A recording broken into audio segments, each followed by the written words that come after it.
तत्वार्थ सूत्र प्रथम अधिकार। मोक्ष मार्गस्य नेतारम् वेत्तारं कर्म भूभृताम्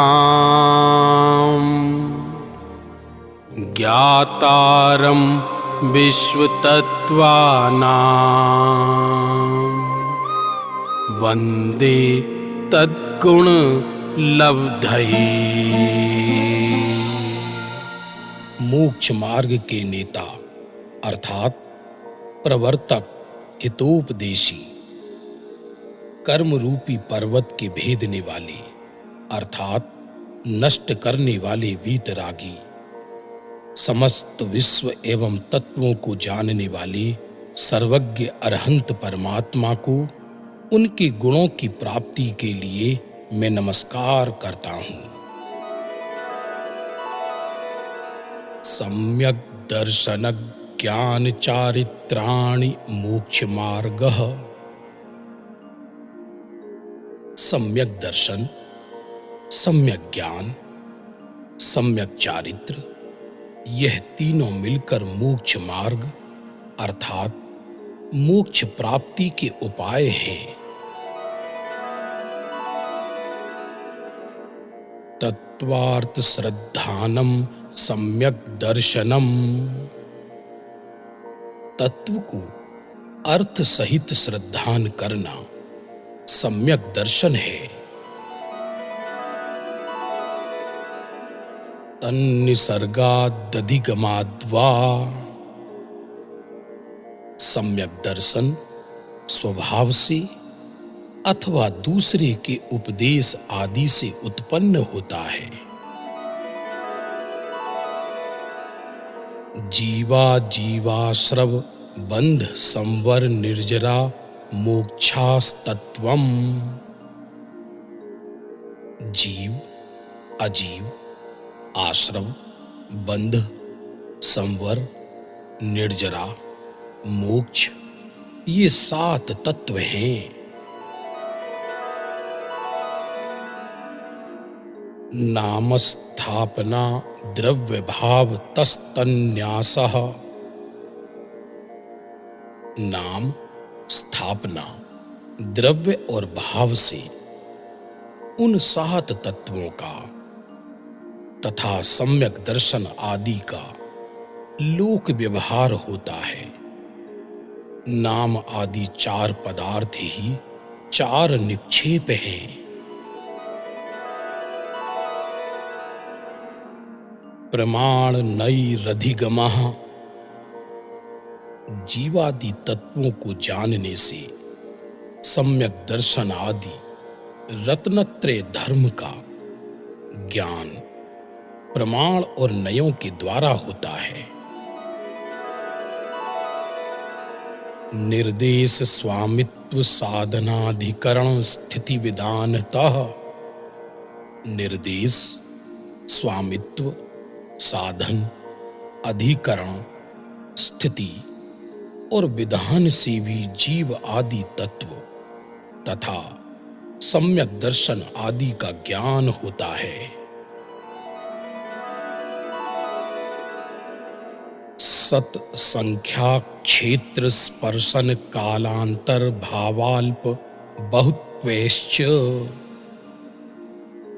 सत संख्या, क्षेत्र, स्पर्शन, काल, अंतर, भाव, अल्प बहुत्व, इन 8 अनुयोगों के द्वारा भी सम्यक दर्शन एवं पदार्थों का ज्ञान होता है। मति सुतावधि मनः पर्ये केवलानि ज्ञानम।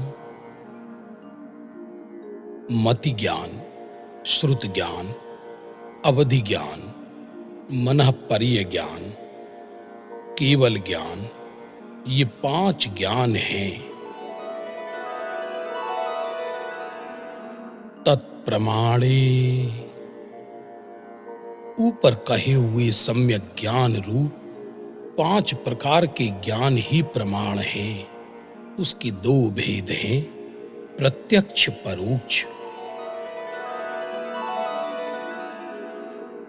आद्य परोक्षम। मति ज्ञान, श्रुत ज्ञान परोक्ष प्रमाण है। प्रत्यक्ष मन्यत। अवधि ज्ञान, मनःपर्य ज्ञान, केवल ज्ञान प्रत्यक्ष प्रमाण है।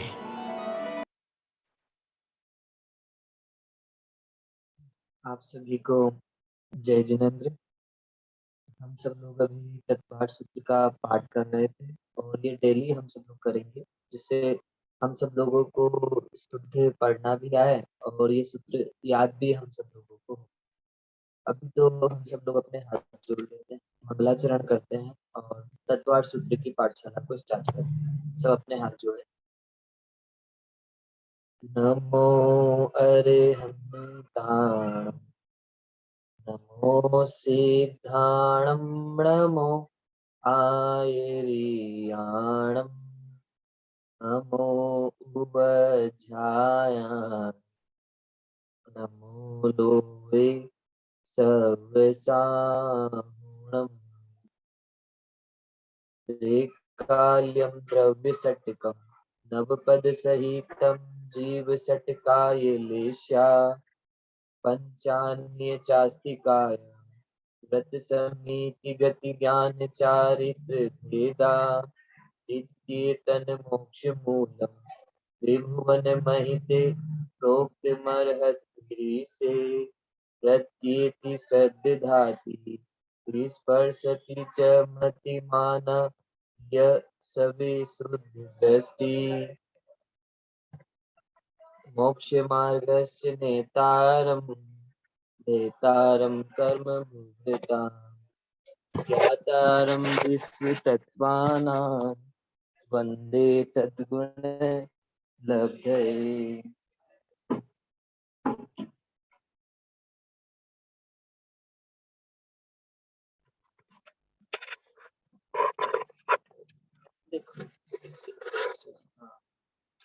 हम सब लोग तत्वार सूत्र ग्रंथ का अध्ययन कर रहे हैं। सबसे पहले थोड़ा सा रिवीजन हम सब लोग करते हैं, ठीक है। तत्वार सूत्र ग्रंथ के रचयिता कौन है? उमा स्वामी। इसमें कितने अध्याय हैं? 10 अध्याय। कितने सूत्र है अवधि? 357 सूत्र है। अच्छा, उमा स्वामी ने इसकी रचना की, 10 अध्याय है और 357 सूत्र है। श्लोक, इसका दूसरा नाम क्या है? मोक्ष शास्त्र। इसको हम सब लोग दूसरा नाम इसका मोक्ष शास्त्र भी। तत्वार सूत्र ग्रंथ कितना महान है ये हम सब लोगों ने देखा। यदि कोई जैनों से पूछे कि जैनों की गीता कौन सी, तो आप क्या कहोगे? तत्वार सूत्र। जैनों का कुरान कौन सा, तो बोले हम क्या बोलते हैं? तत्वार्थ सूत्र। तत्वार सूत्र पर खूब सारे काम हुए, कई लोगों ने काम किया। कल हम सब लोगों ने वो भी देखा था। इस ग्रंथ का नाम तत्वार सूत्र क्यों है और इसको तत्वार सूत्र क्यों कहते हैं? हमने कहा था भैया इसमें 7 तत्व जो हैं उनके उनका स्वरूप बताया, वो क्या बताया कि सूत्र में बताया। सूत्र मतलब सोट, ठीक है। बड़ी चीज को छोटे रूप में प्रस्तुत करना, उसको अवधि हम सब लोग क्या बोलते हैं? सूत्र। तो 7 तत्वों का वर्णन इसमें कैसे किया? शॉर्ट में किया, इसलिए हम सब लोग इसको तत्वार्थ सूत्र कहते हैं। इतना हम सब लोगों ने देखा था। फिर कल हम सब लोगों ने देखा कि तत्वार्थ सूत्र ऐसा ग्रंथ है जिस पर सबसे ज्यादा काम हुआ, सबसे ज्यादा कार्य किया गया। तो थोड़ा सा रिवीजन कर लेते हैं और मुझे पता चलेगा कि आप लोगों ने थोड़ा सा पढ़ के आए हो, ठीक है। तो देखो, अपूर्व निकालेगा अभी। सबसे पहले तत्वार्थ सूत्र ग्रंथ पर सबसे पहले किसी ने काम किया था, तो वो कौन से आचार्य थे भैया? आचार्य पूज्यपाद स्वामी। उन्होंने कौन सा ग्रंथ लिखा था उन पर? सर्वार्थ सिद्धि। क्या कौन सा ग्रंथ लिखा था उनके ऊपर? सर्वार्थ सिद्धि। दूसरा काम किसी ने किया था, तो वो थे आचार्य अक्लंक देव। कौन से थे? आचार्य अकलंक देव, उन्होंने क्या लिखा था? तत्वार्थ राजवार्तिक। तीसरे आचार्य जिनने उन पे काम किया था, तत्वार्थ श्लोक वार्तिक। और चौथे आचार्य थे जिनका नाम था आचार्य समंत्र भद्र, जिन्होंने लिखा था गंध हस्ती महाभाष्य। और एक आचार्य और हुए जिनका नाम था आचार्य श्रुत सागर, जिन्होंने तत्वार्थ वृत्ति लिखी। खूब सारे विद्वानों ने भी काम किया, खूब ज्ञानी व्यक्तियों ने भी इन पे काम किया। इन पर खूब सारी टीकाएं लिखी गई, खूब सारे विधान लिखे गए, बहुत सारा काम तत्वार सूत्र ग्रंथ पर किया, क्योंकि तत्वार सूत्र ग्रंथ है ही इतना महान, इस पर जितना काम किया जाए उतना कम। एक एक सूत्र हम सब लोगों को हमारे जीवन निर्माण के लिए बहुत सहायक है। हम लोगों ने एक एक सूत्र की महिमा हम जब जैसे पढ़ेंगे ना, तो आप लोगों को बताते चलेंगे, तो आप लोगों को पता चलेगा कि इस सूत्र, एक एक सूत्र में कितनी कितनी बातें आचार्य उमा स्वामी ने हम सब लोगों से कही। खूब सारी टीकाएं हिंदी में लिखी गई, जिसमें सबसे ज्यादा फेमस टीका सदा सुखदास जी कासलीवाल की हुई, जिसका नाम अर्थ प्रकाशिका है। फिर फूलचंद जी, कैलाश चंद जी, पन्ना लाल जी, और भी कई विद्वानों ने, जैसे छोटे दादा ने भी इस पर काम किया। बहुत सारे विद्वानों ने इस पर काम किया, वो हम सब लोगों ने कल तक देख लिया था। ठीक है, मैं पूछता जाऊंगा आप सब लोगों से, बाद में पूछूंगा, अभी नहीं, लेकिन ये आप सब लोगों को याद होना चाहिए। ठीक है, कुछ लोगों को तो कल ही याद हो गया था, जिन लोगों ने कहा था हम बाद में याद करके आएंगे, उन लोगों ने बाद में याद भी करके वो पक्के रूप में आए होंगे। फिर कल हम सब लोगों ने कल ग्रंथ का मंगलाचरण प्रारंभ किया था। ठीक है, तो आज अपन लोग वहीं से प्रारंभ करेंगे अपनी कक्षा। सब लोग फिर से एक बार अपने हाथ जोड़ें और हम सब लोग फिर से मंगलाचरण करते हैं। मोक्ष मार्गस्य नेतारम भेतारम कर्म भूभृताम ज्ञातारम विश्व तत्वानाम वंदे तद्गुण लब्धये। कल इसका अर्थ हमने देखा था कि इस मंगलाचरण में दो चीजें हैं। एक तो सच्चे देव को नमस्कार किया है, दूसरा इसमें हमें किसकी प्राप्ति करनी है वो बताया है। फिर से बोलता हूँ, इस मंगलाचरण में दो चीजें हैं। क्यों दो चीजें हैं? कि एक तो सबसे पहले कि सच्चे देव कौन है वो हमें बताया। दूसरी बात, हमें किसकी प्राप्ति करनी है वो इस मंगलाचरण में बताया। ठीक है, कोई आपसे पूछे कि मंगलाचरण क्यों किया जाता है, बोले आप अब तो उसका आंसर दे सकते हो। ये सचिन पंडित जी ने भी बहुत बार हम सब लोगों को बताया, कोई भी कार्य करते हैं तो उस कार्य के प्रारंभ करने से पहले हम अपने आराध्य जो हमारे इष्ट हैं भगवान को नमस्कार करते हैं, वो कार्य निर्विघ्न रूप से समाप्ति हो। और भी बहुत सारे कारण हैं मंगलाचरण को करने के, वो हम सब लोगों को पहले भी बता चुके हैं और वो हमें पता भी है। तो यहाँ पे भी मोक्ष मार्ग प्रकाश, मोक्ष शास्त्र तत्वार सूत्र ग्रंथ में मंगलाचरण किया। मैं भी थोड़ी देर बाद बताऊंगा ये मंगलाचरण उमा स्वामी ने लिखा कि किसी और ने लिखा। ये भी बहुत सारा लोग कहते हैं ये उमा स्वामी का नहीं है, किसी और का। पहले इसका अर्थ देखते हैं हम सब लोग। दो चीजें क्या है इस मंगलाचरण में दिया? सच्चे देव का स्वरूप है, दूसरी चीज हमें किसकी प्राप्ति करनी है, हमारा विजन क्या है। ठीक है, वो हम सब लोगों को इस मंगलाचरण में बताया। मंगलाचरण था मोक्ष मार्गस्य नेतारम भेतारम कर्म भूभृताम ज्ञातारम विश्व तत्वानाम वंदे तद्गुण लब्ध है। तो देखो, सबसे कहा भैया सच्चे देव का स्वरूप बताया ना इसमें। बोले सच्चे देव कैसे होते हैं, तो बोले तीन चीजें उनके पास होनी चाहिए। एक वितरागता होनी चाहिए, एक सर्वज्ञता होनी चाहिए, और एक हितोपदेशी पना होना चाहिए। हमने बालबोध पाठमाला में पढ़ा ना उदी, कोई पूछे सच्चे देव किसे कहते, तो आंसर क्या देते हो? जो वितरागी हो, सर्वज्ञ हो, हितोपदेशी हो, उनको हम सब लोग क्या बोलते हैं? उनको बोलते हैं सच्चे देव। अच्छा, नियति इस मंगलाचरण में कहाँ आया कि वितरागता, सर्वज्ञता और हितोपदेशी पना? तो आप कहोगे भैया आया ना, बोले हम बोलेंगे कहाँ आया, तो आप कहोगे जब ये बोला ना भेतारम कर्म भूभृताम। भेतारम मतलब भेद दिए हो, अलग अलग कर दिए हो। किनको? बोले कर्मों को। कर्म तो सब लोग जानते हैं, कर्म दो तरह के, एक घातीय और एक अघाते, जिन्होंने कर्मों को अलग कर दिया हो, भेद दिया हो। बोले भूभृताम, बोले किसकी तरह?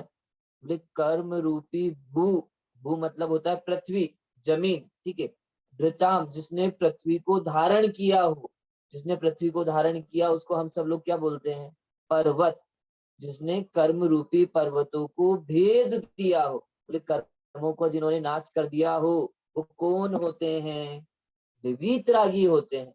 बोलो, चार घाती कर्मों का नाश किया वो अरहंत भगवान वीतरागी है कि नहीं है? है। जिन्होंने आठों कर्मों का नाश कर दिया सिद्ध भगवान वीतरागी है कि नहीं है? है। वीतरागी उसे ही कहते हैं जिसने राग द्वेष जिनके बीत गए हो, ठीक है, जिन्होंने अपने कर्मों का नाश कर दिया वो वीतरागी है।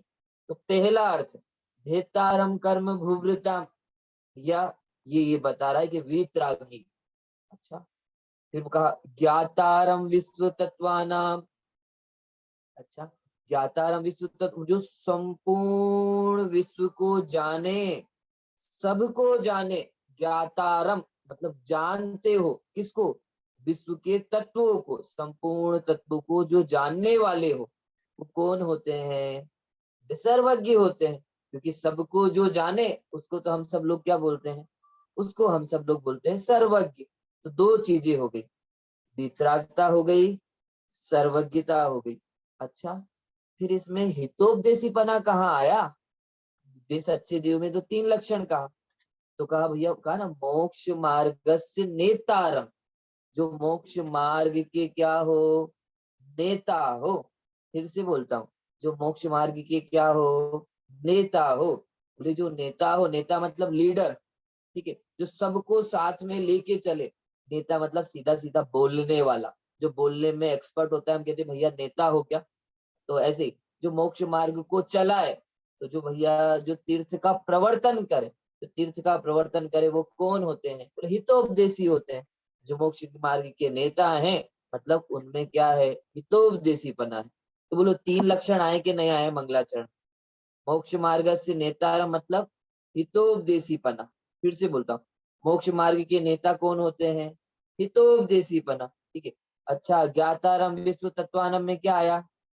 सर्वज्ञ, ठीक है, ठीक है। ज्ञातारम विश्व तत्वानम में क्या आया? सर्वज्ञ। और भेदतारम कर्म भूवृतम, इसमें क्या आया? जल्दी बोलो। वितरागता। तो तीनों लक्षण आए कि नहीं आए? वितरागता आई, सर्वज्ञता आई, और हितोपदेशीपना आई। मैं फिर से बोलता हूँ, ये अर्थ मैं पूछूंगा आप सब लोगों से, आपको मंगलाचरण का अर्थ आना चाहिए। ये मंगलाचरण इतना स्पेशल है, इतना महान है, इस मंगलाचरण पे बहुत काम हुए। आप्त मीमांसा ग्रंथ लिखा गया, आप्त परीक्षा ग्रंथ लिखा गया, किस पर? आपको पता है? केवल मंगलाचरण पर।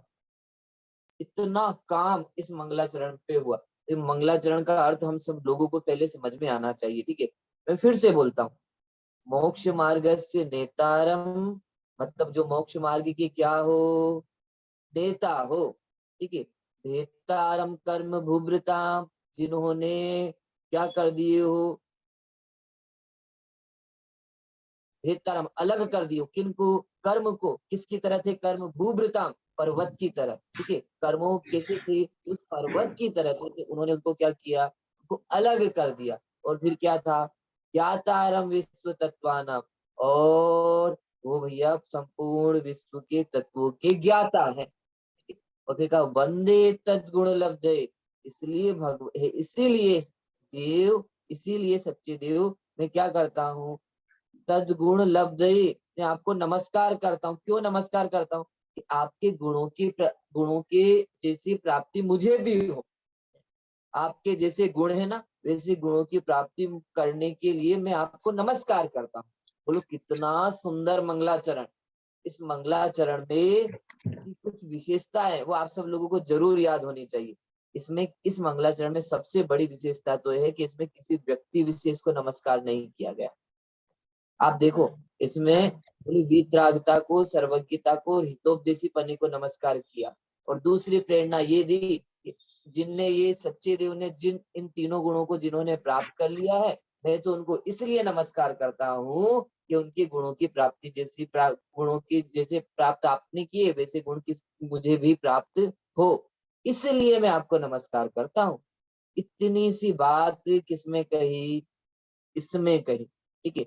अच्छा, एक चीज और, अब आप सब लोगों को इस मंगलाचरण का अर्थ तो मुझे लगता है ख्याल में होगा, नहीं होगा तो मैं अभी पूछूंगा तो मुझे पता चल जाएगा आप सब लोगों को समझ में आया कि नहीं आया। इस मंगलाचरण की पता है कुछ विशेषता है आप सब लोगों को क्या है?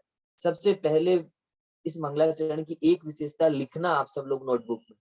ये इस मंगलाचरण में, यह मंगलाचरण निस्वार्थ वृत्ति से लिखा गया। इस मंगलाचरण में कभी, इस मंगलाचरण में किसी से कुछ मांगा ही नहीं।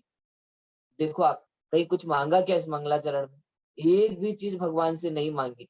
ये भी नहीं कहा भगवान मुझे ये दे दो, मुझे इसकी प्राप्ति हो जाए, ये मेरा कार्य पूरा हो जाए। बहुत सारे मंगलाचरण आप देखोगे उसमें भगवान से कुछ ना कुछ मांगा जाता होगा, कुछ ना कुछ कहा जाता होगा। इसमें तो कुछ नहीं कहा, बस तीनों को नमस्कार किया और कहा आपके गुणों के जैसी प्राप्ति मुझे भी हो, जैसे आपने किया है वैसा मुझे भी हो, इसलिए मैं आपको नमस्कार करता हूँ।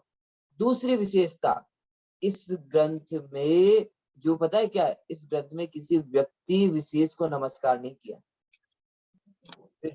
इस ग्रंथ में किसी व्यक्ति विशेष को नमस्कार नहीं किया। ठीक है। व्यक्ति विशेष को नमस्कार नहीं किया मतलब पता है क्या है? इस ग्रंथ में किसी व्यक्ति को नमस्कार नहीं किया। जैसे भगवान महावीर है तो कहीं कहीं मंगलाचरण में आपको देखेंगे कि आप वहां पे भगवान महावीर को नमस्कार किया। जैसे रत्न ग्रंथ सावका सार, उसमें भगवान को नमस्कार किया। समय सार नाटक है, वहां पारसनाथ भगवान को नमस्कार किया। लेकिन तत्वार सूत्र का मंगलाचरण ऐसा मंगलाचरण है कि इसमें किसी को नमस्कार नहीं किया। इसमें केवल वीतरागता को, सर्वज्ञता को और हितोपदेशी पने को नमस्कार किया। दूसरी एक चीज, इस मंगलाचरण में एक बात और मैं आप सब लोगों को बताता हूँ कि इस मंगलाचरण में हम सब लोगों को अपना उद्देश्य बताया, हमारा विजन बताया कि भैया हम सब लोग क्यों नमस्कार कर रहे हैं, कि आपके गुणों की जैसी प्राप्ति मुझे भी हो, तो उन गुणों की प्राप्ति के लिए मैं ये मैं आपको क्या कर रहा हूँ, मैं नमस्कार कर रहा हूँ। तो अब कुछ लोगों के मन में ये प्रश्न खड़े हो सकते हैं कि क्या भगवान के गुणों का वंदन करने से हमें उनकी गुणों की प्राप्ति हो जाएगी क्या? मैं भगवान को नमस्कार करूं तो मैं आप सब लोगों से पूछता हूं, ठीक है, तो मुझे आप बताना भैया कि आप भगवान को नमस्कार करते हो तो नमस्कार करने से गुणों की प्राप्ति आप में होगी या नहीं होगी? सबसे पहले तो ये बताना। आप डेली भगवान को वंदना करते हो कि नहीं करते हो, नमस्कार करते हो कि नहीं करते हो? तो होगी कि नहीं होगी? किसको लगता है होगी और किसको लगता है नहीं होगी? कुछ लोग तो सोच रहे हैं हो भी सकती है और नहीं भी हो सकती है। कुछ लोग ऐसा भी बोल रहे हैं नहीं होगी भैया, कि किसी को नमस्कार करने से उनकी गुणों की प्राप्ति कैसे हो सकती है। और कुछ कुछ लोग अभी थोड़ा कंफ्यूज में है कि कुछ कह नहीं सकते। आप ही बता दो हो सकती है कि नहीं। लेकिन देखो, ये तद्गुण लब्ध है, उनकी जैसे गुणों की प्राप्ति के लिए मैं आपको नमस्कार करता हूँ।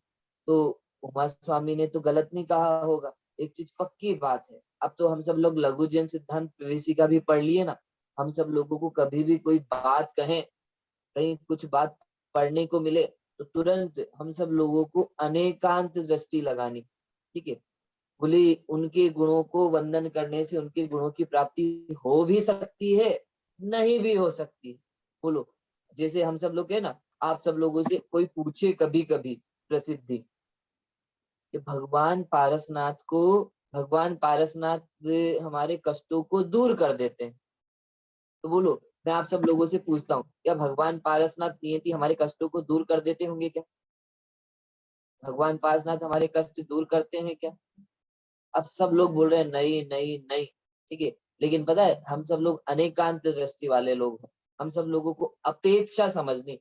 कोई तुमसे ये बोल दे सॉरी का, लेकिन इस ग्रंथ में तो लिखा है, इस बुक में तो लिखा है कि भगवान पारसनाथ कष्टों को दूर करते हैं, तो बोलो उसको क्या आंसर दोगी? तो उनको उनको हम लोग थोड़ा विचार करेंगे, थोड़ा सोचेंगे भैया यहाँ पर यदि ये लिखा है ना भगवान पारसनाथ कष्टों को दूर करते हैं, तो यहाँ पर इस दृष्टि से लगाना कि जैसे भगवान महावीर से लेके पारसनाथ, बोले शांतिनाथ, सारे भगवान हैं।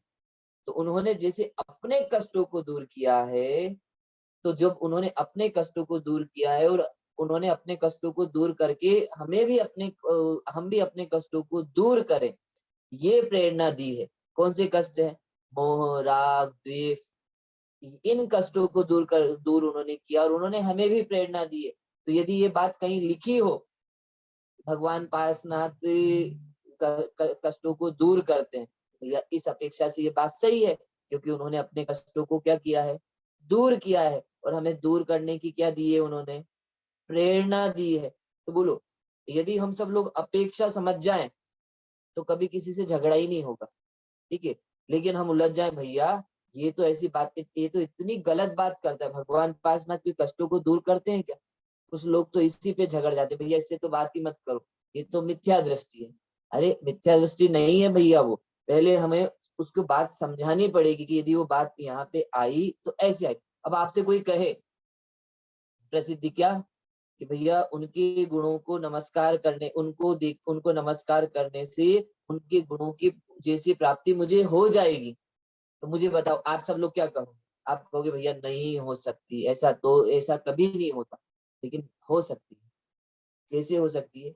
आपको पता है, हम कभी भी किसी को नमस्कार करते हैं तो नमस्कार हम सब लोग ऐसे ही नहीं करते, किसी नमस्कार करते तो उसके पीछे सबसे बड़ी, हम सब लोग उसको स्वीकार करते हैं, स्वीकृति हमारी उनके प्रति होती है।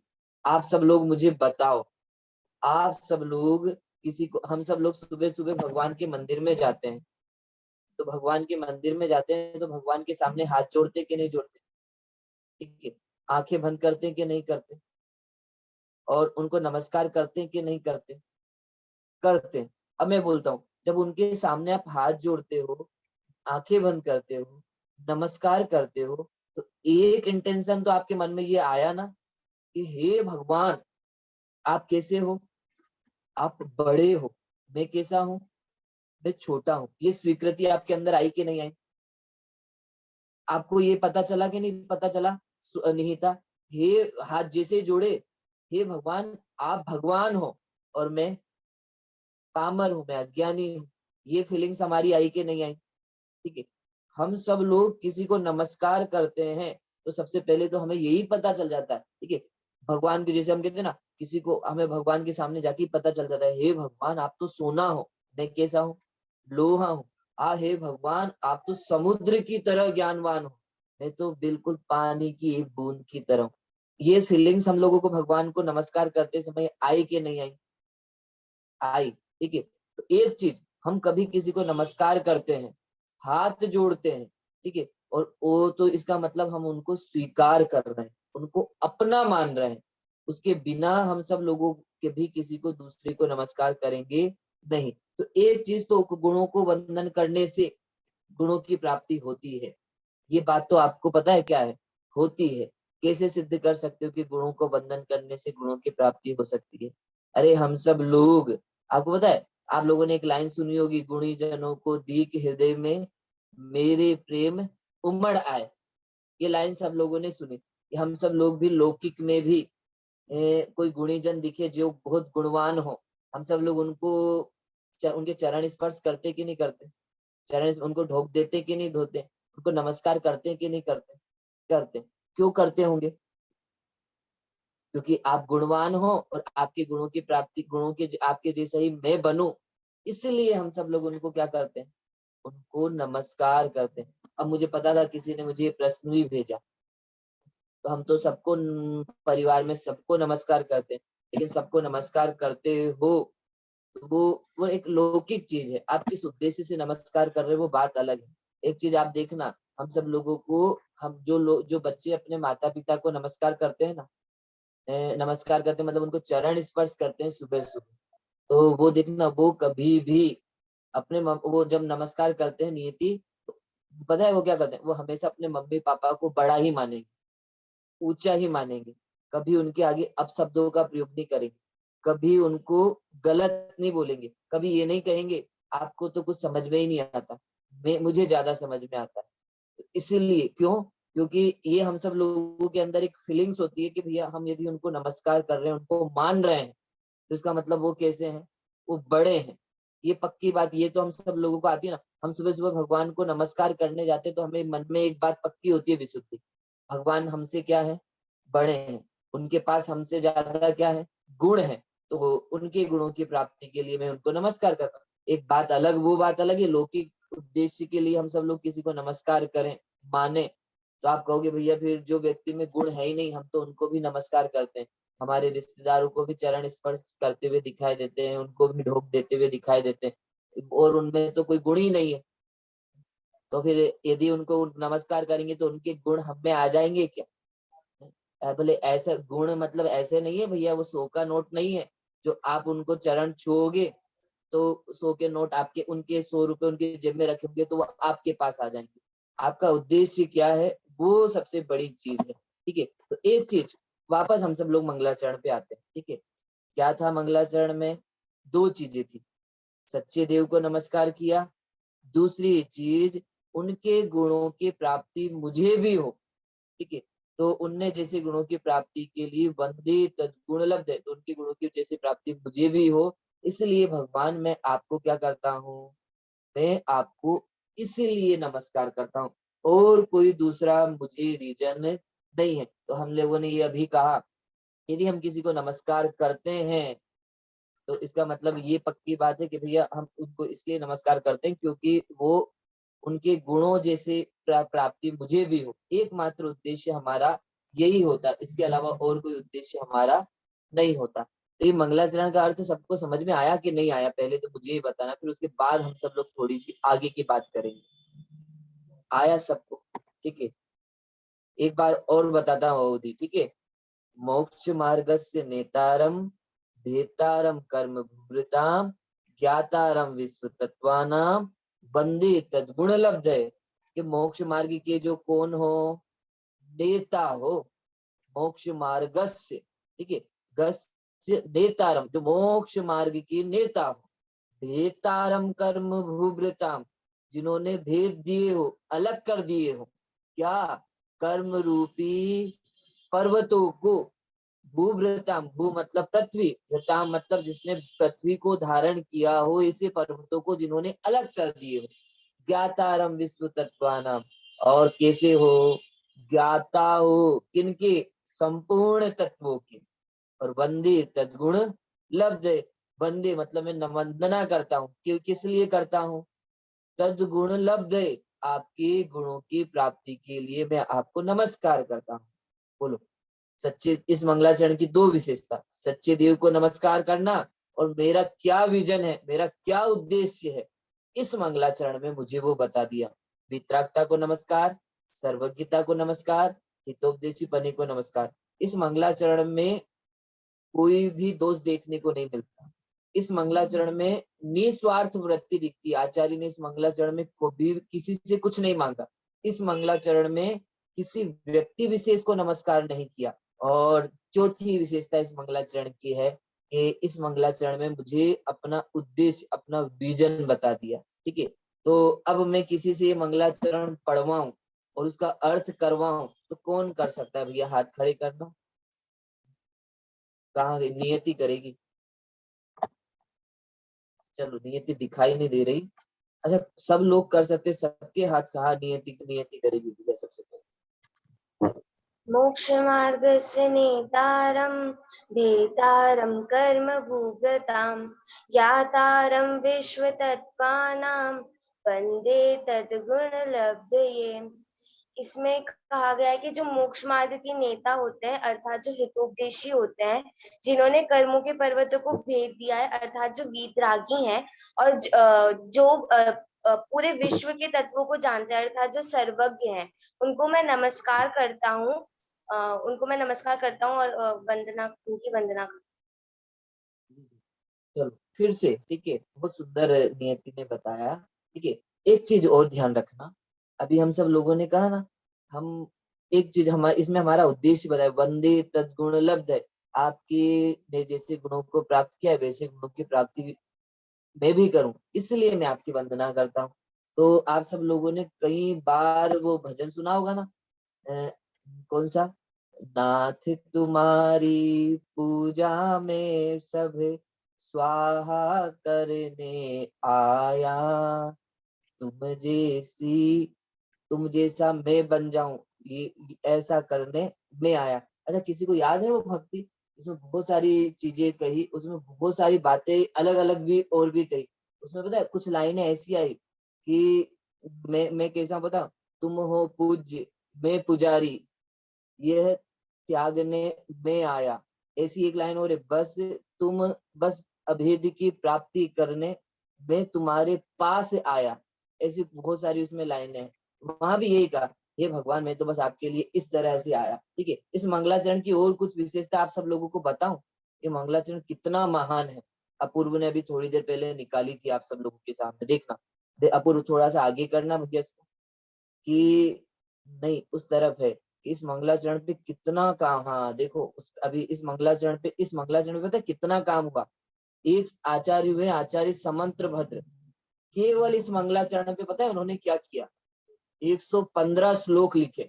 केवल इन 2 लाइनों पे 115 श्लोक लिखे, जिनको देवागम स्तोत्र कहते हैं। एक देवागम स्तोत्र नाम का एक ग्रंथ है हमारे यहाँ पे, तो उस इस केवल इस तत्वार सूत्र के मंगलाचरण पर उन्होंने देवागम स्तोत्र बना डाला। और इतना सुंदर स्तोत्र है वो, ठीक है, कई जगह पढ़ाया जाता है। ठीक है, जिसको हम सब जिस ये मंगलाचरण की और भी कई विशेषता है। और उस देवागम स्तोत्र पे पता है क्या किया, आचार्य अक्लंक देव ने 800 श्लोक अष्ट सती के लिख डाले, एक ग्रंथ और लिख डाला केवल मंगलाचरण पे, तत्वार सूत्र पे नहीं भैया।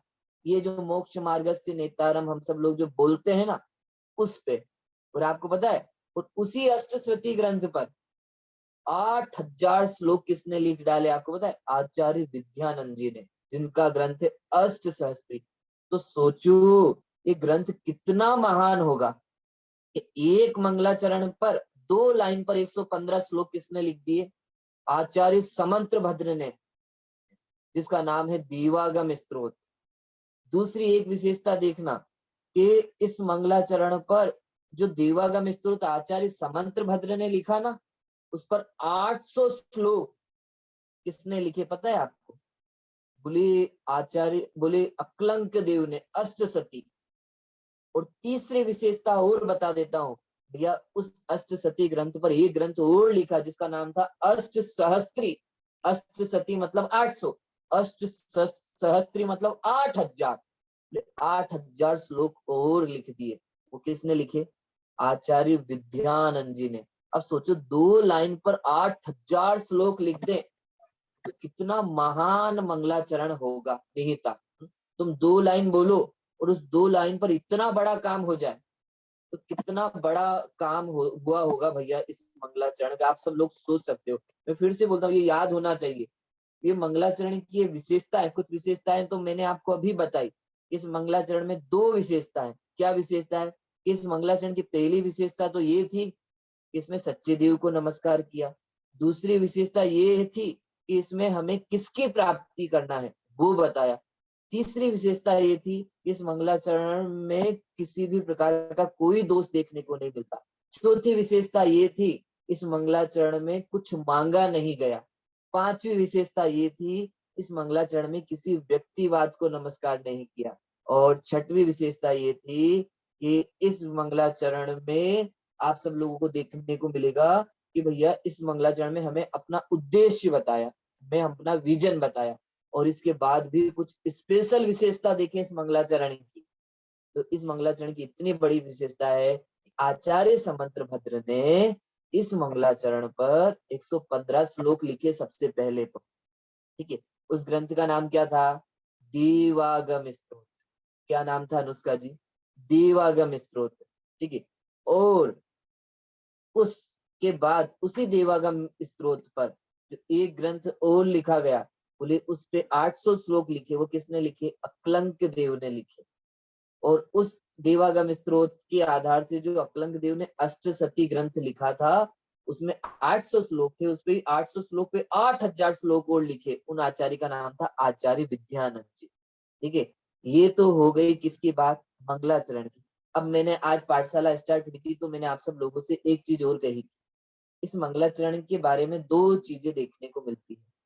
कुछ लोग ये कहते हैं कि ये मंगलाचरण आचार्य उमा स्वामी ने नहीं लिखा था। कुछ लोग ये कहते हैं कि ये मंगलाचरण आचार्य उमा स्वामी ने ही लिखा था। तो अब हमें नहीं पता कि उमा स्वामी ने लिखा था कि नहीं लिखा था। दो मान्यताएं देखने को मिलती है। आप सब लोग देखोगे तो कैसे अलग अलग मान्यताएं देखने को मिलेगी। तो इस ग्रंथ पर सबसे पहली टीका किसने लिखी थी? अब मैं आप सब लोगों से पूछूं, तत्वार सूत्र पे सबसे पहली टीका किसने लिखी थी? सोरिका। वेरी गुड, सोरिका बोल रही है कि सबसे पहले टीका लिखी गई आचार्य पूज्यपाद स्वामी ने सर्वार सिद्धि। ठीक है, आचार्य पूज्यपाद स्वामी ने सर्वार सिद्धि। तो सर्वार सिद्धि में जब ये मंगलाचरण लिखा गया ना, निहिता, तो उस सर्वार सिद्धि में इस मंगलाचरण का अर्थ नहीं लिखा। वहां मंगलाचरण तो लिखा हुआ मिलता है, लेकिन उसका अर्थ नहीं बताया किन्होंने? पूज्यपाद स्वामी ने। तो कुछ लोग ये कहते हैं कि भैया ये जो मंगलाचरण है ना, ये मंगलाचरण पूज्यपाद स्वामी का है। ठीक है, ये आचार्य उमा स्वामी का नहीं है। और देखने को मिले तो उसके बाद इस पे और भी जो टीका लिखी गई, आचार्य अकलंक देव ने इस पर टीका लिखी थी। उसका नाम क्या था? तत्वार्थ श्लोक वार्तिक। तो वहां पे भी उन्होंने जो वो 5वीं शताब्दी में हुए, ठीक है, 5वीं शताब्दी में हुए, तो वहां पे भी उन्होंने इस मंगलाचरण का जिक्र नहीं किया। मतलब उन्होंने केवल लिखा, उसका अर्थ नहीं बताया। ठीक है, उसके बाद ये दो आचार्य हो गए भैया, एक तो पूज्यपाद स्वामी, दूसरे आचार्य अकलंक। उन्होंने तत्वार सूत्र के इस मंगलाचरण की व्याख्या नहीं की अपने ग्रंथ में। तो जिससे ये थोड़ा थोड़ा ये लगता था कि ये जो मंगलाचरण है ना, ये बाद में आया, उमा स्वामी ने नहीं लिखा। ये मंगलाचरण कहाँ से आया? बाद में आया। 9वीं शताब्दी में आचार्य विद्यानंद जी हुए। ठीक है, तो आचार्य अकलंक देव तो 5वीं शताब्दी में हुए। तो 9वीं शताब्दी में आचार्य विद्यानंद जी ने अपने श्लोक वार्तिक में इस मंगलाचरण की चर्चा की, इसकी व्याख्या भी की। वहां से ये लगता था कि भैया ये उमा स्वामी ने ही लिखा है। और फिर एक विद्वान और हुए, जयचंद जी छाबड़ा, जिन्होंने स्पष्ट रूप से सर्वार सिद्धि की भाषा वचनिका लिखी।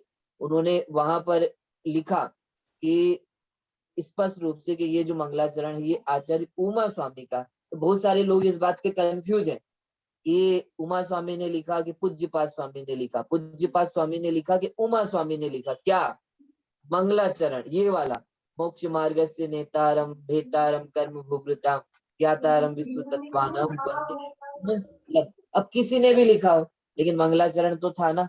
ठीक है, और इसमें इतना बड़ा मंगलाचरण पर इतने काम किए, तो हम सब लोगों को कभी कोई आपसे कहे कि भैया किसने लिखा, तो आप कह सकते हो भैया तो उमा स्वामी को भी हम सब लोग बोल सकते हैं, और पूज्यपाद स्वामी को भी हम सब लोग बोल सकते हैं। ठीक है, इतना हम सब लोगों को इस मंगलाचरण में याद रखना। ठीक है, चलो अब मुझे लगता है इस मंगलाचरण का अर्थ भी सबको आता होगा, इसकी विशेषताएं भी अब सब लोगों को मुझे लगता है आती होगी। आज पहला सूत्र हम सब लोग पढ़ते हैं इस तत्वार सूत्र ग्रंथ का। ठीक है, पहला सूत्र क्या था भैया? कि अब ये सूत्र उत्पत्ति कैसे हुई, सूत्र कैसे आया, ये स्टोरी मैंने आप सब लोगों को सुना दी थी। पहला सूत्र था सम्यक दर्शन ज्ञान चारित्राणी मोक्ष मार्ग। सूत्र क्या है? सम्यक दर्शन ज्ञान चारित्राणी मोक्ष मार्ग। फिर से बोलता हूँ, सम्यक दर्शन ज्ञान चारित्राणी मोक्ष मार्ग है। ठीक है, ये सबको बोलना आता है। इस सूत्र में ये कहा सम्यक दर्शन, सम्यक ज्ञान, सम्यक चारित्र, ये क्या है? ये तीनों मिलकर मोक्ष का मार्ग है। फिर से बोलता हूं, सम्यक दर्शन ज्ञान चारित्राणी मोक्ष मार्ग है। सम्यक दर्शन, सम्यक ज्ञान और सम्यक चारित्र, ये तीनों मिलकर मोक्ष मार्ग है।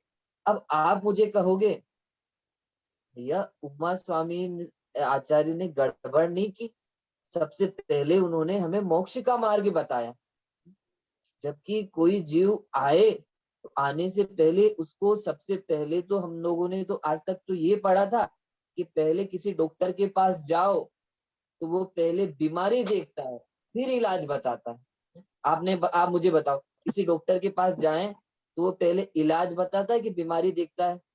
नहीं था, पहले बीमारी देखेगा फिर बाद में इलाज बताएगा। ठीक है, तो हमारी पाठशाला में भी ये कह सकते हैं, श्लोक हमसे कह सकता है हाँ भैया दौलत राम जी ने भी तो यही किया था। स्वाति भाभी सबसे पहले क्या बताया था, संसार के दुखों को दिखाया था, फिर दुखों का कारण बताया था, और तीसरे ढाल में आकर ये कहा था भैया ये मोक्ष मार्ग है, फिर रत्नत्रय की चर्चा की। लेकिन आप मुझे बताओ, ये उमा स्वामी ने गड़बड़ नहीं कर दी? सबसे पहले किसकी चर्चा की? मोक्ष मार्ग की चर्चा की। तो कोई जीव आए तो उसको सीधा सीधा मोक्ष मार्ग बता दिया आपने। तो पहले थोड़ा संसार बताते, संसार के दुख बताते, संसार के कारण बताते, और फिर उसको आगे के मार्ग बताते। बोले नहीं भैया, ये प्रश्न पता है, ये प्रश्न मैंने नहीं किया, ये प्रश्न आचार्य अकलंक देव ने अपने तत्वार्थ श्लोक वार्तिक में किया उमा स्वामी से। आप ऐसा क्यों कर रहे हो? तो पता है उस समय फिर बहुत सुंदर उत्तर दिया कि भैया कोई व्यक्ति मान लो कई दिनों से कहाँ पर बंद हो, जेल में बंद हो, कारागार में बंद हो, ऐसी जगह बंद हो जहाँ पे अंधकार ही अंधकार हो, बहुत दुखी हो, तो जैसे ही उस जेल में बंद हो, तो पता है जेल में बंद होता है तो जैसे ही गेट खुलते हैं वो डरने लग जाता है, भागने लग जाता है। क्यों? क्योंकि गेट खोलने के जेल में जैसे ही कोई आता है तो उसको मारने के लिए आता होगा, पीटने के लिए आता होगा, धमकाने के लिए आता होगा। इसीलिए आते हैं भैया, जेल के गेट तो इसीलिए खुलते हैं। ठीक, तो वो लोग, कोई व्यक्ति इतना दुखी हो, और वो दुखी हो और उसके ऊपर और हम सब लोग दुखों की कहानी सुनाए, बोले वो तो और डरेगा और भयभीत होगा। हम सब लोगों को पता है ना, हमारे स्कूल के एग्जाम में कम नंबर आए हैं, तो स्कूल्स के एग्जाम में कम नंबर आए तो हम सब लोग अपने घर पर अपनी मम्मी को, अपने पापा को दिखाएं, तो हमारे मम्मी पापा एग्जाम में यदि वो रिजल्ट हम लोगों को देख के डांटे, फटकारे, तो पहले ही तो हम सब लोग कितने दुखी थे। स्कूल्स में जब रिजल्ट मिला था इतना दुखी तो पहले ही से, ऊपर से डांट और पिट जाए, बोलो और कितने दुखी होंगे। तो आचार्य उमा स्वामी ने ये नहीं किया, डांटा नहीं, फटकारा नहीं, उसको उसके दुख नहीं बताए। सबसे पहले कहा भैया घबराओ मत, घबराओ मत, कोई बात नहीं, जेल में होना, बंद होना, दुखी होना, तुम यहाँ से छूट जाओगे। दुख से छूटने का एक कारण है। बोले क्या? तो आवास आचार्य उमा स्वामी ने भी बिल्कुल यही किया कि जैसे वो व्यक्ति आया था ना उमा स्वामी के पास कि भैया जो आत्महित का आत्म का हित करना चाहता था, उस आत्महित करने वाला जीव जैसे ही आया तो उसको सबसे पहले आत्महित का मार्ग बताया। बस आचार्य उमा स्वामी ने भी बिल्कुल ऐसे ही किया भैया, उसको सबसे पहले कहा सम्यक दर्शन ज्ञान चारित्राणी मोक्ष मार्ग है, उसको सबसे पहले मोक्ष का मार्ग बता दिया, भैया ये यहाँ से निकलने का मार्ग है। कोई बात नहीं, तो दुखी है ना, दुख से बाद में छूटना, लेकिन तुम्हें पहले मोक्ष का मार्ग देख तो ले, उसको देख के ही तू प्रसन्न हो जाएगा, खुश हो जाएगा, तो तू यहाँ से निकलने का प्रयास जल्दी करेगा। इस उद्देश्य से उन्होंने तो मोक्ष का मार्ग हम सब लोगों को बता दिया। अब इस सूत्र की कुछ विशेषताएं मैं आप सब लोगों को बताता हूँ। देखो ये कहा ना सम्यक दर्शन ज्ञान चारित्राणी मोक्ष मार्ग है, इसमें सम्यक शब्द एक बार आया, फिर ज्ञान आया, फिर पहले सम्यक शब्द एक बार आया, फिर दर्शन, फिर ज्ञान, फिर चारित्राणी, फिर मोक्ष मार्ग आया। तो ये एक बार सम्यक दर्शन आया, सम्यक शब्द आया, लेकिन ये तीनों जगह प्रयोग करना, ठीक है, ये द्वंद्व समाज के रूप में इसको तीनों, सम्यक दर्शन, सम्यक ज्ञान और सम्यक चारित्र, ठीक है, ये तीनों जगह लगेंगे, सम्यक दर्शन, सम्यक ज्ञान और सम्यक चारित्र। अच्छा, इसकी एक चीज और मैं आप सब लोगों को बताता हूँ, ठीक है, ये तो समझ में आया ना, एक बात शब्द प्रयोग हुआ सम्यक, लेकिन तीनों जगह लगाना है क्योंकि ये द्वंद्व समास लगेगा, ठीक है, कि सम्यक दर्शन, सम्यक ज्ञान और सम्यक चारित्र। नहीं तो आपको भैया एक ही बार आया है तो एक ही बार बोलेंगे सम्यक दर्शन ज्ञान चारित्र, मतलब सम्यक दर्शन होता होगा, फिर ज्ञान होता होगा, फिर चारित्र नहीं, सम्यक दर्शन, सम्यक ज्ञान और सम्यक चारित्र। एक चीज और, ठीक है, इस मंगलाचरण में, ये मंगलाचरण इस सूत्र में आप लोगों को देखने को मिलेगा दर्शन, ज्ञान और चारित्र, ये तीन शब्द है। आप सब लोगों ने कभी धातु रूप पढ़े होंगे संस्कृत की, तुम्हारा एक आया होगा नपुंसक का फलम फले फलानी, है ना, सॉरी का फलम फले फलानी, ये पढ़ा होगा संस्कृत में बहुत सारे लोगों ने।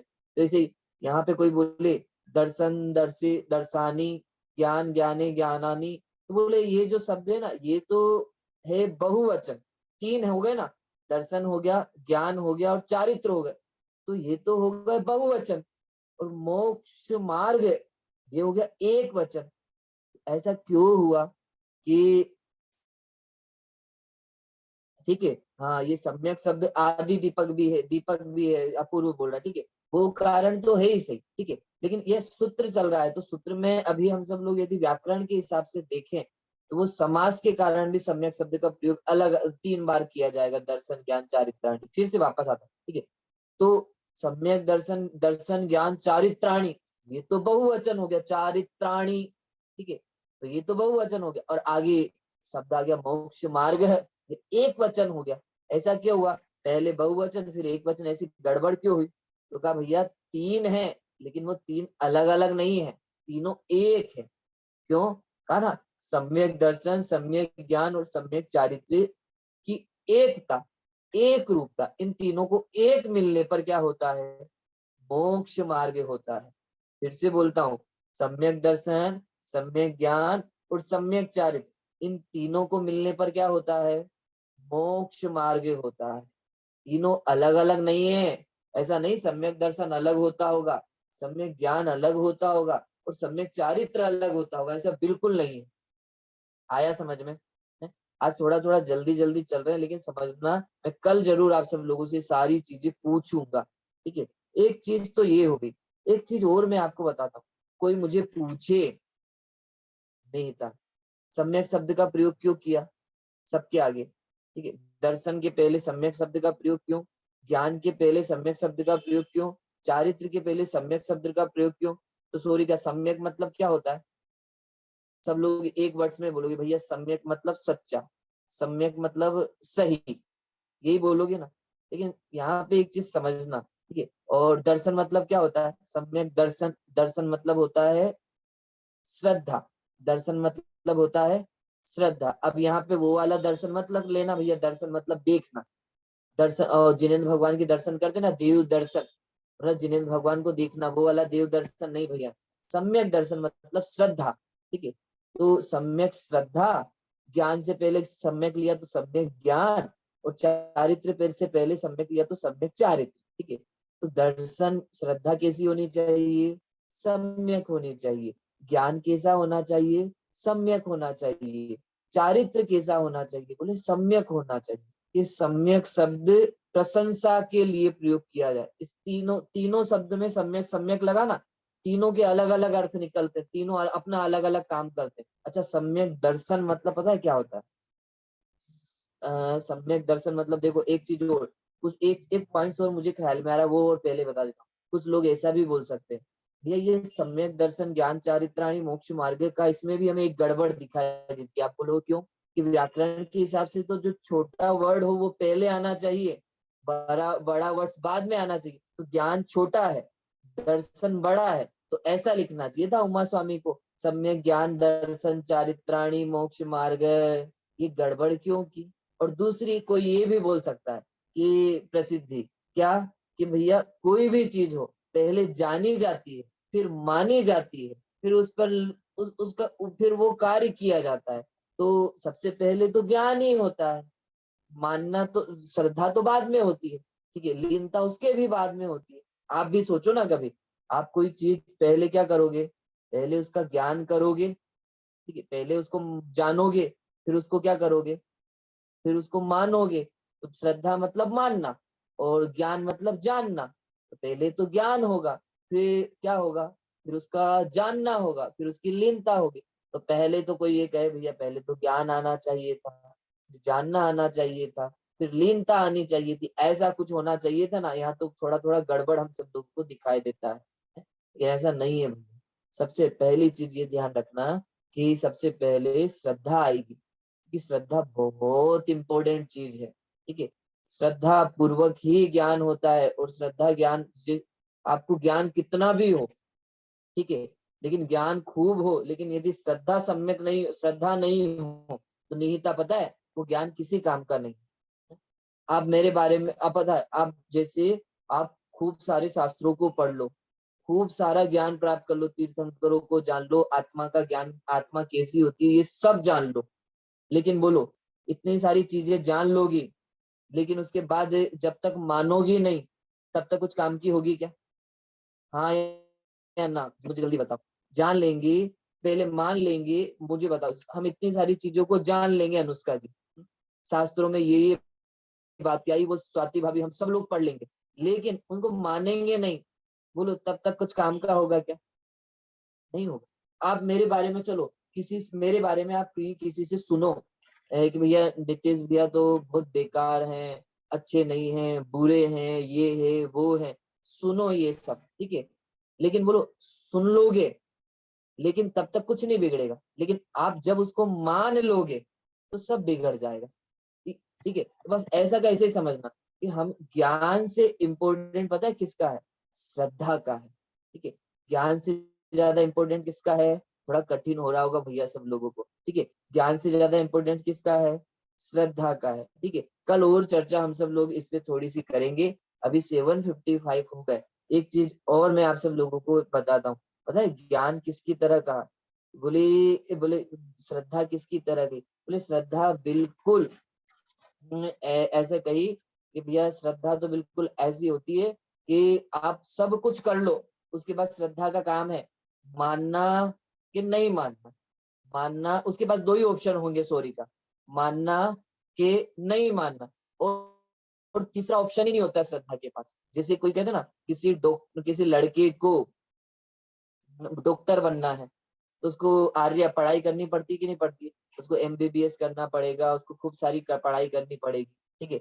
लेकिन मैं आपसे पूछता हूँ, कोई लड़की है ना, लड़की, उसको डॉक्टर नहीं बनना है तो उसको क्या करना पड़ेगा? बोले कुछ नहीं करना पड़ेगा, उसको पता है क्या करना पड़ेगा? बस डॉक्टर से शादी कर ली तो वो अपने आप डॉक्टर नहीं कहलाने लगती, ऐसा बोलते हैं, ठीक है।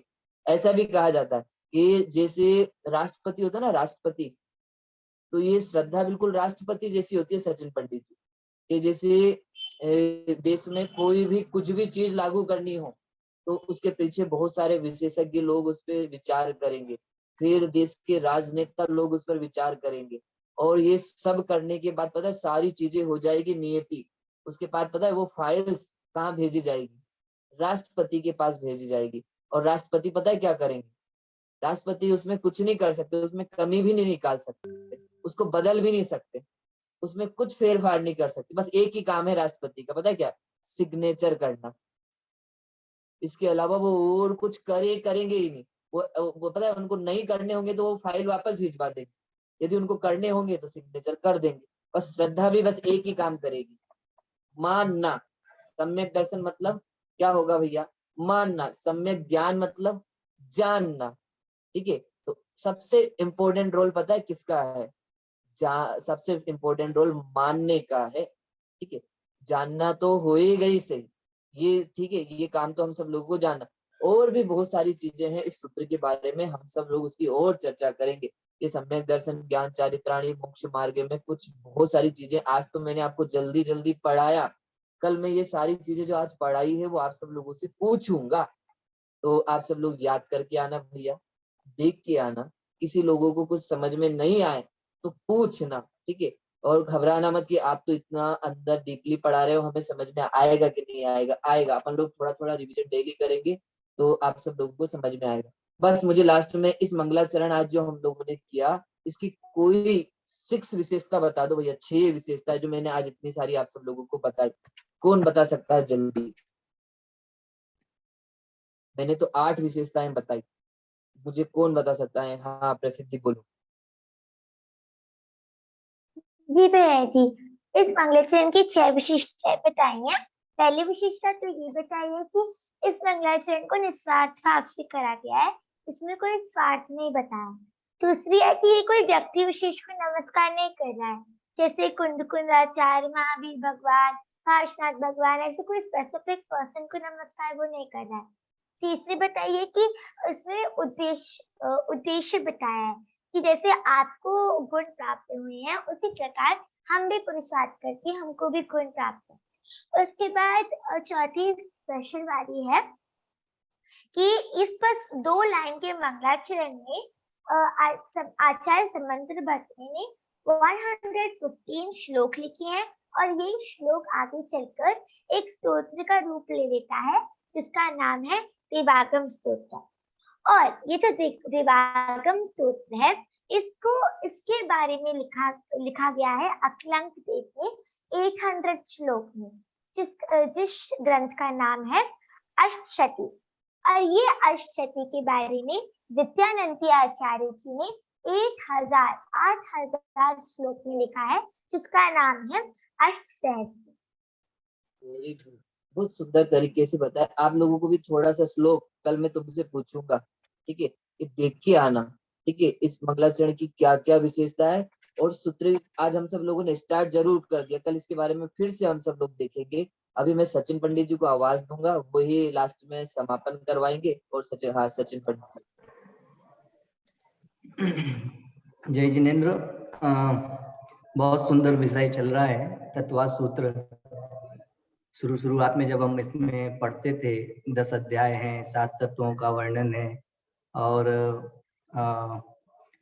357 सूत्र हैं। ये सब जब हमारी चर्चा चलती थी तो आप लोगों को लगता था कि इतना ही बस इसमें है क्या। लेकिन जब 3 दिन से एक ही सूत्र पे चर्चा चल रही है, इतनी सारी टीकाएं लिखी गई हैं, और जब इतनी सारी चर्चा इस पे चल चुकी है, अब समझ में आ रहा होगा ये कितना महान ग्रंथ है। देखिए, छोटी छोटी सी बातें हैं। सम्यक मतलब सच्ची तरह से जानना, मानना और अनुभव करना, ये सम्यक दर्शन ज्ञान चारित्र है। परंतु एक जानना होता है और एक मानना होता है। जानना स्वभाव होता है, मानना मिथ्यात्व होता है। क्योंकि ये जानना स्वभाव है, ज्ञाता दृष्टा स्वभाव है, पर मानना भी मिथ्यात्व नहीं है। स्व को जो माने तो वो मिथ्यात्व नहीं है, लेकिन पर को जो माने वो भी मिथ्यात्व नहीं है, पर को जो अपना माने वो मिथ्यात्व। तो इसलिए इस अपेक्षा से क्या कहा जाता है कि स्व मतलब होता है जानना, स्व मतलब होता है स्वभाव, और पर मतलब होता है पर को जानना, मतलब पर को अपना मानना, वो होता है मिथ्यात्व।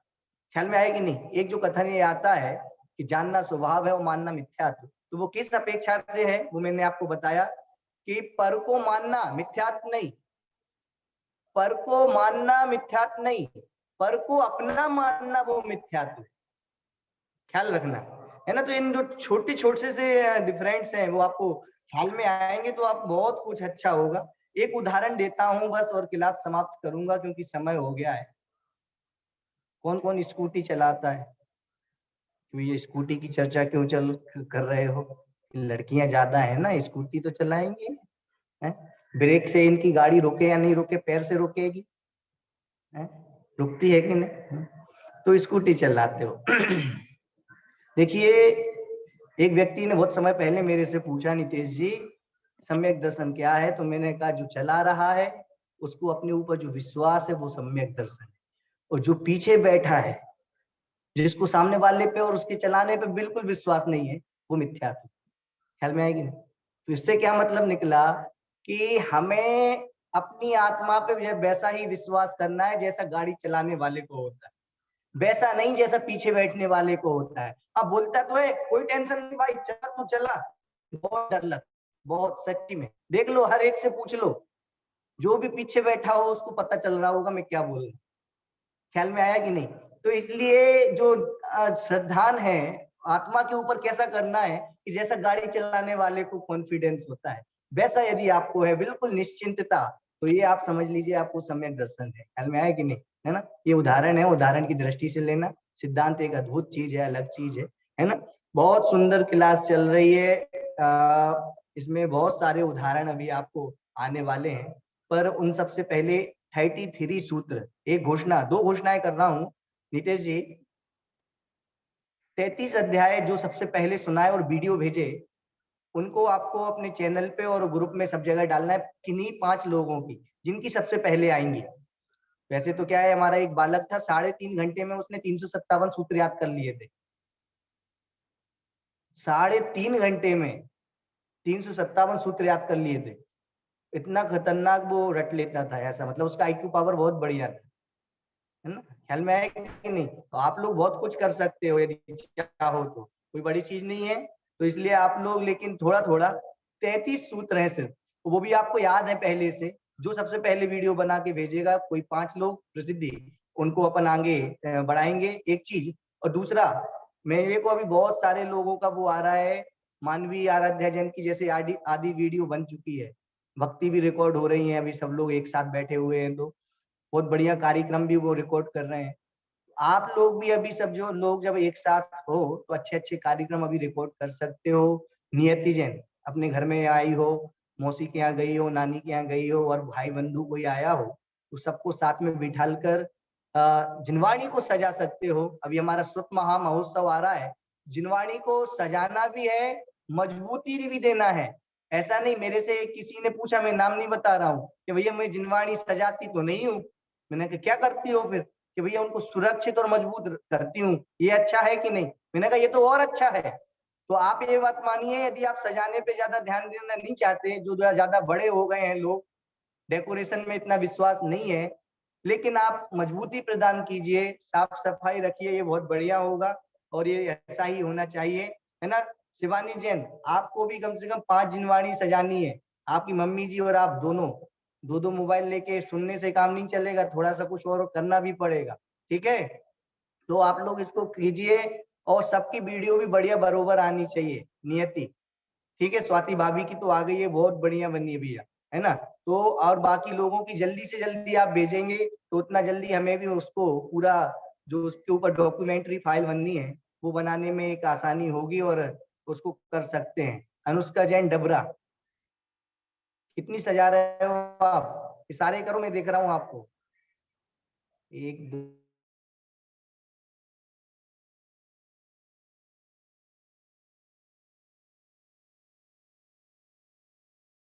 1 2 3 ऐसा। चलिए 4 ही कर रहे हैं।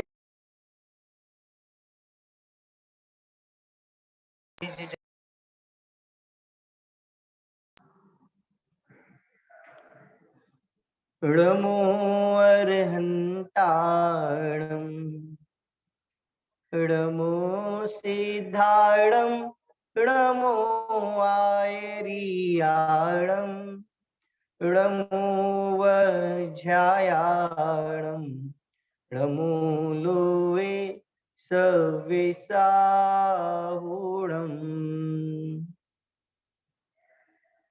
श्लोक महाजन, तत्व कितने होते हैं? 7। जीव अलग है, हाँ, और पुद्गल अलग है, हाँ। सब जानते हो? बराबर जानते हैं भाई साहब। तुम सब जानते तो हो पर मानते नहीं हो, इसलिए तुम्हें सम्यक दर्शन नहीं। खत्म। आज की क्लास का सार इतना है कि हम सब जानते तो हैं, ज्ञान में तो पूरा जिनवाणी है, पूरा जिनवाणी मतलब जितना पढ़ा है पूरा, 7 तत्व, 6 द्रव्य, 6 डाला, सब कुछ है, पर मानते नहीं है। मानते तो यही है कि मैं दुबई में रहती हूँ, चेयर पे बैठी हूँ, झूम रही हूँ, है, आनंद आ रहा है, ऐसा मान रहे हैं। अरे नहीं, हम अपने आनंद में है, स्वभाव में है। जिस दिन ऐसा मानोगे उस दिन से आपका कल्याण थोड़ा सा शुरू होगा। बहुत कड़क बात है और कड़क कड़क बात है, अभी हम बाद में लेंगे इसको थोड़ा सा, ठीक है। अभी जिनकी वीडियो नहीं बनी है वो सब जिनवाणी को नहीं सुरक्षित किया है, उस ओर अपना ध्यान रखें। सभी को खूब खूब जय जिनेंद्र, जय जिनेंद्र, जय जिनेंद्र। जय जिनेंद्र, जय जिनेंद्र, जय जिनेंद्र, जय जिनेंद्र।